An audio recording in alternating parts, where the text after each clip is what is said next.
And then Where do you stand, Mike? Sorry to cut you off there. Where do you No, you're fine. stand on the opt back in? Where does the NCAA draw the line, or do they just say, you know what, everything is off this year. I don't care where it is or what it Yeah. is, just come back.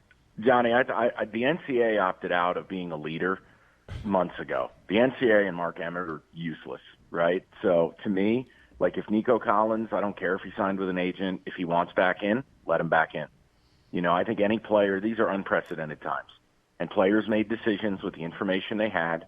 The Big Ten handled this terribly, right? Like, I agreed with their decision to take a pause, but that's not what they said. They basically came out August 11th, didn't share any information. You had dissension among the ranks.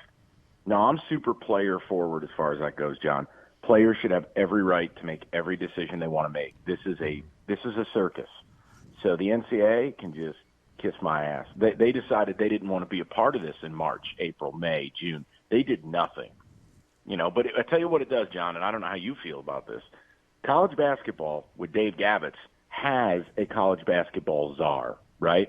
Right. One person, you can coordinate it, and you don't hear any of the craziness. They're starting November 25th. They have a plan. They're moving forward. College football's got to get the Power Five together and get a president of college football or a commissioner of college football. The NCAA has no power. All the conferences are their own fiefdom. We need a unifying force. Someone's got to do that job. I don't disagree. Yeah, it would be wonderful but nobody listens to anybody from the NCAA anyway. So, right, but the NCAA will step in when you don't want them to, right, and try to upend your program. That's the folly of it, right? They've always had the power, except they don't name the national champion. But to me, it's the easiest thing. You got to get the conferences together and just say, look, we have to mutually agree on who we're going to put forward on this, because this situation just highlights the inadequacies. I'll give you an example. Like for Michigan, Penn State, Wisconsin, OSU, probably the four teams that would have a chance to win the Big Ten, right? So you're looking at this and you're going, all right, we get to play. This is great. And then you've got Ed Orgeron on a COVID party float saying basically my whole team's had it. And you're like, well, wait, our rules say if 5 of our kids get it, we may have to pause.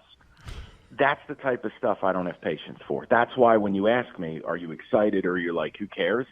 I'm in the weird gray. I'm not going to sit here and lie to you and say I didn't watch Clemson and Wake Forest for a half hour.